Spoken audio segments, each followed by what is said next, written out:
Our story began on JDate. I decided that I wanted to go on this JDate Club Med trip. I was really looking to try and meet some more Jewish people, and you know, if I happened to meet a guy on this trip, that'd be great. I knew I'd go and have a really good time. And here we are, madly in love with 2 kids later, and if it wasn't for JDate, we never would have met.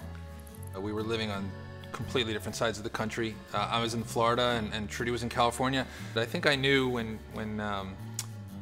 Trudy came to visit me the first time in Florida, which was a few weeks later, and we walked off the plane.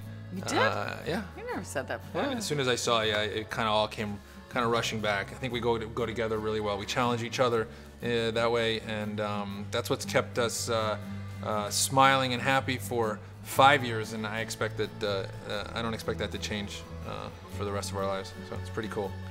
I was always looking for another way to make sure I was meeting Jewish people.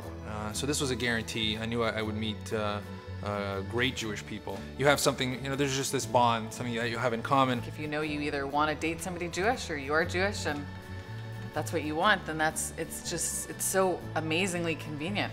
It's a wonderful, wonderful way to find people. I would never have this life that I've created with this amazing husband, who I think is the best partner to have in life, and 2 kids. It never would have happened if it weren't for JDate. So JDate means everything, I think, to me. We never would have met. It's really that simple. We went from having a kid to having a family 2 weeks ago. What's your name? Lila. Yeah. Lila. What's your brother's name? Asher. Yeah. Asher. Do you love Asher? Yeah. How much do we love you? High sky and deep ocean. Really? Higher than the sky and deeper than the ocean, that's right. Yeah. So I had my version of how Asher was born, and that was basically all of a sudden something was happening and I didn't know what it was, but it felt like, oh my goodness, I probably should go to the hospital. So I called my husband, who was way over there in Florida. I was in LA, and said, I think you better look into flights. So I went to the hospital, and sure enough, I was in labor. And thank goodness my water never broke, because I was able to basically hold the baby in for 10 hours while I waited for him to get back from Florida. I told my doctor, I'm not pushing. He said, you really need to push. I said, is the baby okay? The baby's heartbeat's okay? He said, yes. I said, I'm waiting.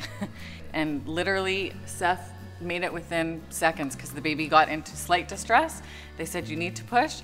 And I called him on the phone. I said, where are you? He said, I'm in the cab and I'm almost there. I can see the hospital. It's right in front of me. I've been traveling for 10 hours. And I said, they're telling me I need to push, so I don't know what to do. 5 minutes or so before, as soon as I got that phone call, it was right out of a movie. It was like movie. Slow motion.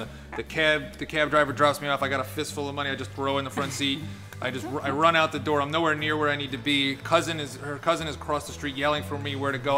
I go running across the street. Unfortunately, I had my sandals on. They're flying off my feet as I'm running through the hospital. We barely get on the elevator, run upstairs. There's a pass waiting for me. I flash an ID.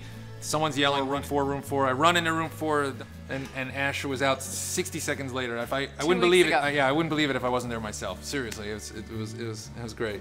You know what, J babies, it shows that this works. Like, can you show any more how successful it can be to go on JDate and try and find love? You know, it can work. See? You can really meet the love of your life and have 2 beautiful kids like we feel so blessed to have now. And none of this would have happened, not us and neither of them, if it wasn't for JDate.